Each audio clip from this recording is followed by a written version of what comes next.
What's up? So today we have this ECS 180 CKA 30,000, and the problem is it's making a lot of noise when the blades are on. A lot of noise.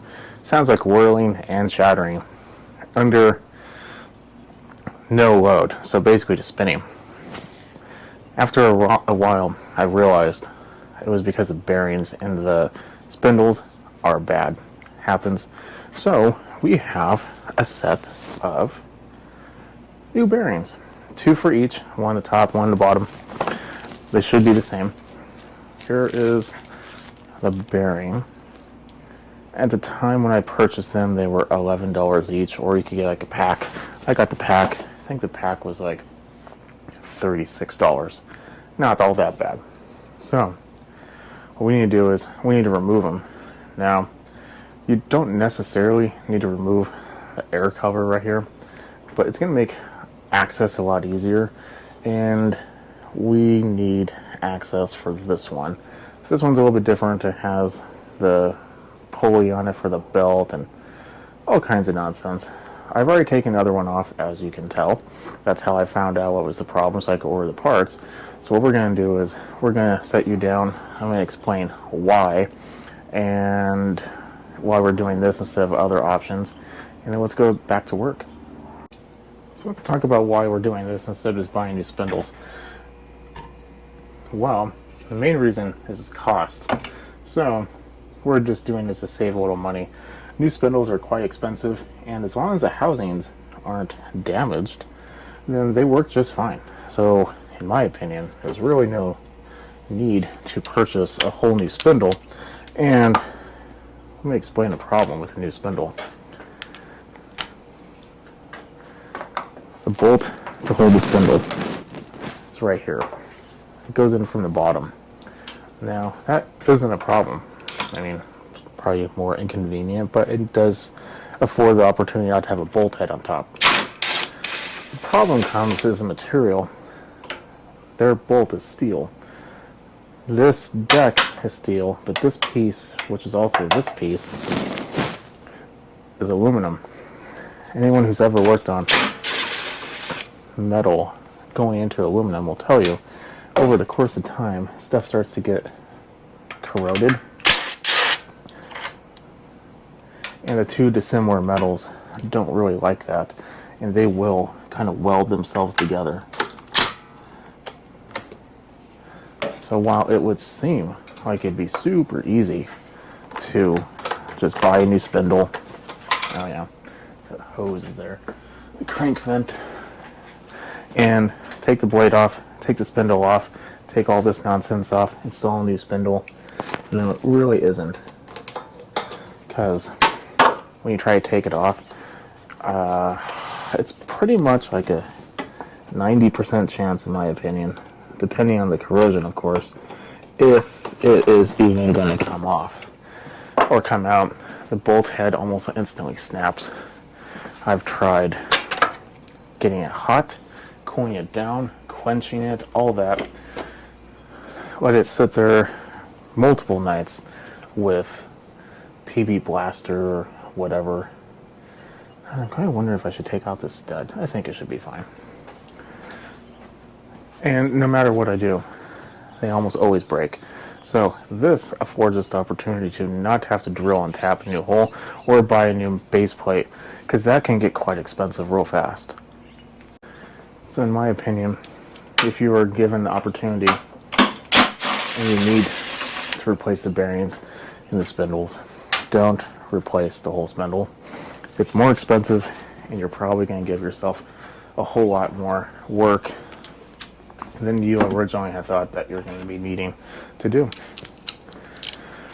Unless you like extra work, of course, then go right ahead. But at the end of the day, it is your money. This is a cheaper and easier solution, in my opinion. Now, it doesn't come free. You will have some issues.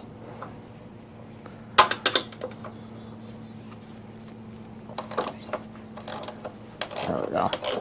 Sometimes I tighten it, because because I wasn't thinking.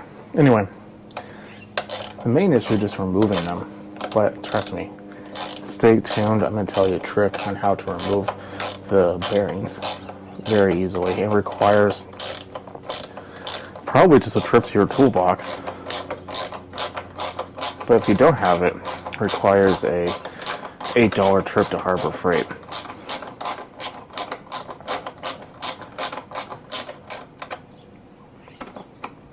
And that's if you get the various sizes of the options here. Okay, dokie. Let us see what size we have going on for the nut.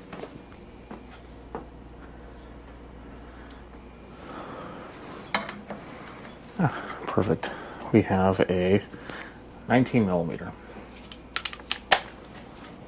I finally got a new drill. Kind of like it. Not used to having to. I'm not just used to it yet, but I kind of got it for the short head. It's pretty much the only reason I got it. It's a lot easier just to tip up, especially like tractors, tip them up and so their deck is at an angle. Unfortunately, when they're at an angle, we don't really have a whole lot of room, and taking the blades off become a lot easier if you don't have to remove the deck.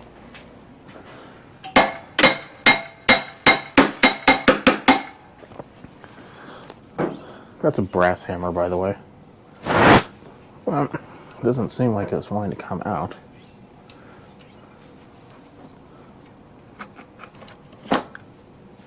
Gonna shove that belt out of our way. We're gonna put this out of our way. Actually, that's in our way.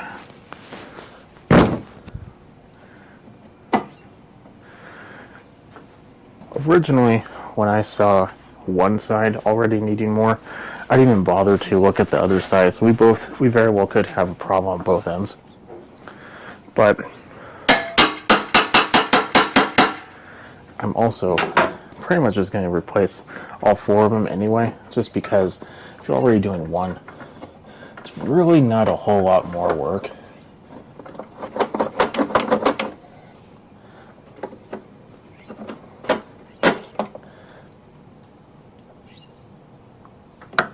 Oh, well, that by itself explains a lot.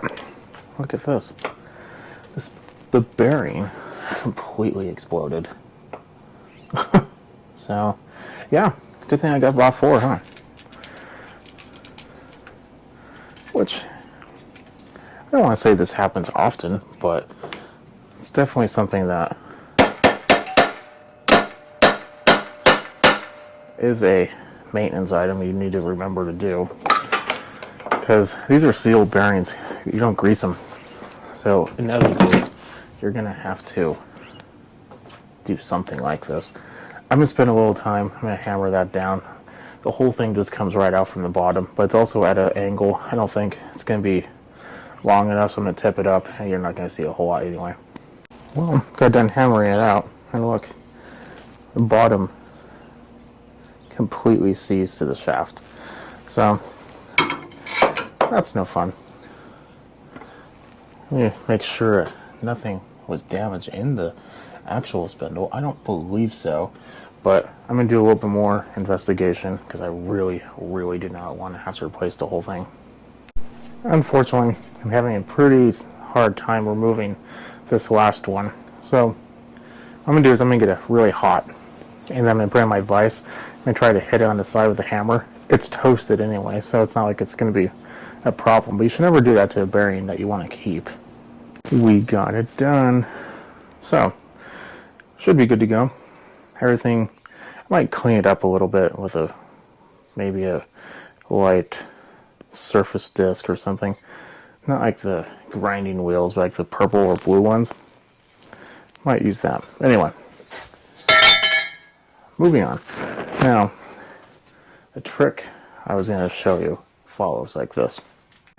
Inside here is obviously the bearing, which you don't want to push the top one out or in. You want to push it out, which we'll do later. But the bottom one, there's also like a little lip. Or excuse me, there's like a like a little collar in the middle. So you kind of need to push that collar to the side, especially if it's worn. It should have a little play in there. Take a 3/8 inch extension, and you'll be able to feel it. Now, you'll feel like the bottom end or the bottom bearing. At that point in time, take a hammer. Be really careful. Hit that until it comes out. I already did it on this one. Took about 2 or 3 decent little jabs, and it fell right out. So we should be good to go on that one. Unfortunately, now we have to do the top ones, which are not as easy because we have to do that from the bottom. So I'm going to put this on the ground. I'm going to tip it up, put something heavy on the handle so it's kind of secured. Maybe a jack stand, don't know. And do the exact same thing except for the top ones. I don't think I'll show that just because it's literally the exact same process. That one, however, is going to be a little harder because it's only the outer ring, but I don't think it should be that bad. Here's that collar I was talking about. This goes in the inside. It just kind of takes up the gap in between the inside of the spindle and the actual rod that goes through. So that's the collar I was talking about. Got them pounded out from the bottom, or yeah, use the bottom, and right now seems to be fine. The one that had a wee bit more of an issue is a little bit of a problem. It's a little dirty in there, and the collar I showed you earlier came out kind of nasty. However, it's because the ball bearings kind of sunk down there and kind of imprinted on the collar. I think it's a brass collar, so yeah, but you know, it's not unusable. Let me show you. So that's the good side, that's the bad side, but on the inside it looks round, so we're just still going to use it. Now, in addition to that, there is a little bit of a raised section inside. When you are pounding out the bearing, you want to make sure you're not hitting the raised section. Let me show you on this one. Because if you do, it's not going to be a good thing. See in there? Like a little lip, raised section, whatever you want to call it. It's there.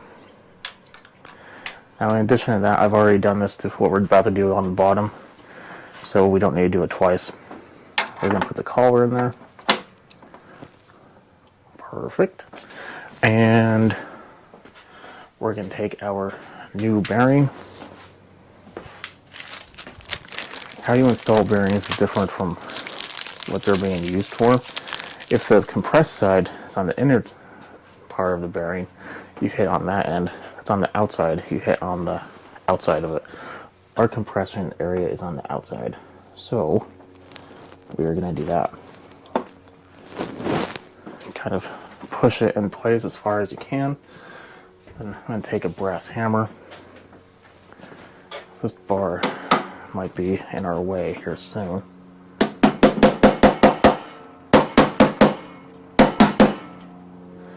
Now once we have that mostly in there, well, halfway in there, we're going to take a socket that fits in the outside ring, and we're just going to drive it home.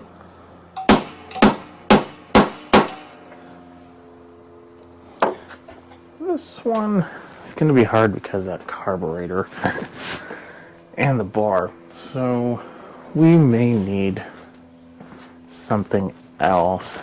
Let me look for something to pound on. Have the same extension. Like I said, this extension is bought for the sheer purpose of using it for non-extension things. I hit it around evenly. You do not want this to go on crooked. Crooked bearing means a bad bearing. You want it nice and level. If you don't, it will soon become a bad bearing.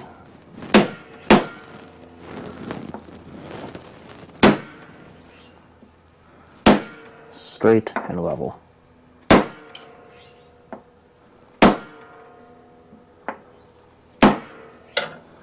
Let's see. A little bit of a raise, a little bit of a raise. A little too high right here. Let's fix that.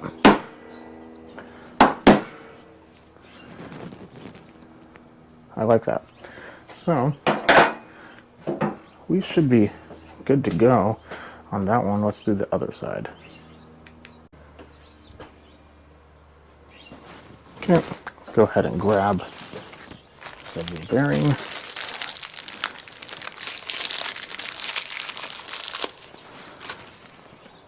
Oh, we almost forgot the collar. That would have been bad. Sure, it's semi-straight. It doesn't really matter, we can straighten it out later, but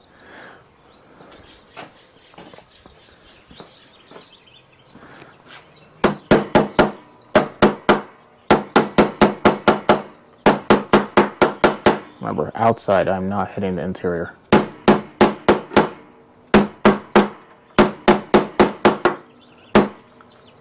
Now that we're getting close, we take our pounding extension.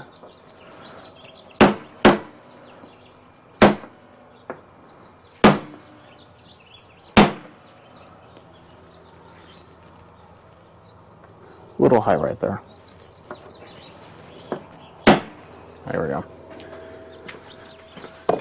And now we should be set to install our blades and our pulleys and everything. I need to clean some of this stuff up because I do need to loosen this tension and whatnot. So let me go ahead and do that and we'll be back. There's two different sizes of these. There's a short one and a long one. The short one goes on this side. What I mean by that is this. The reason why is this doesn't need as much clearance.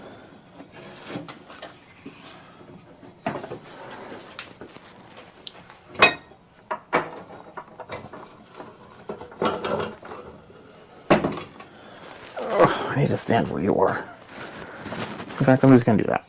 Okay. So, the bottom part of this is somewhat round. However, the top part, bottom part of the, never mind. I'm just going to leave it at that. So, the pulley's on. I'm going to put this on finger tight. So, the top of this is round. Just takes a normal, everything's normal. However, the bottom has a slot cut into it. So you need to line up with the slot. That was what I was trying to say. It's been a long day.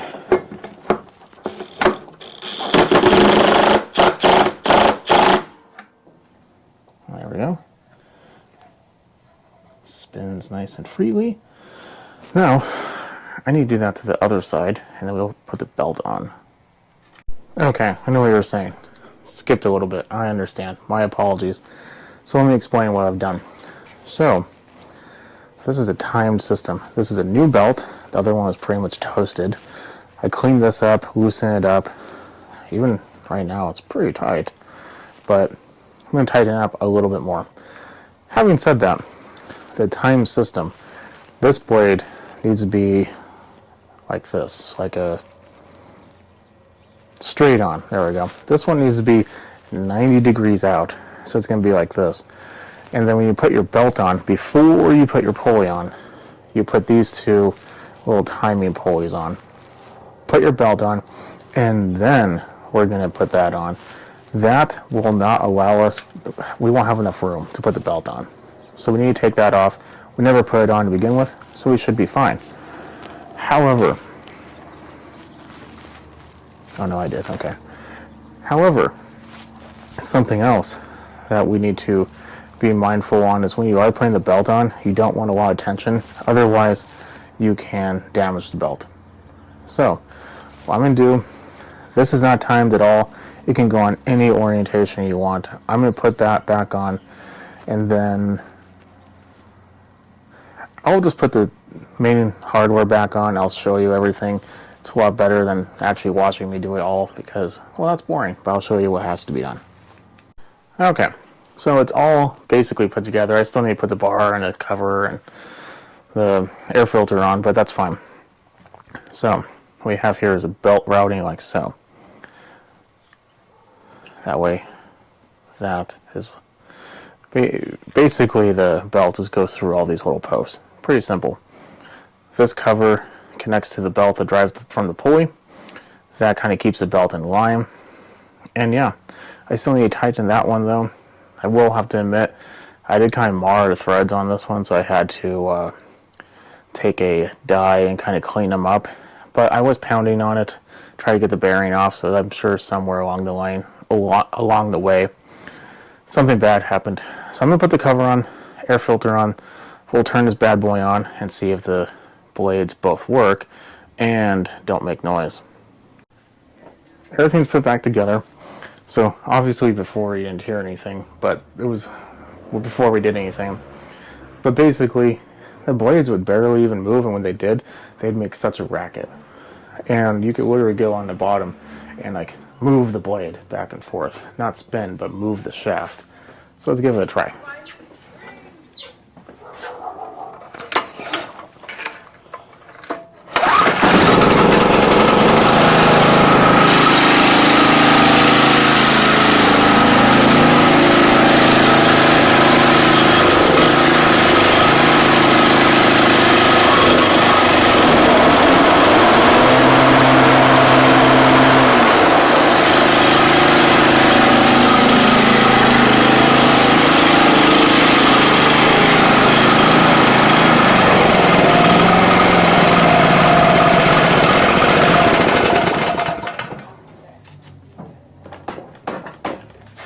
The motor's loose. Yeah, it's loose.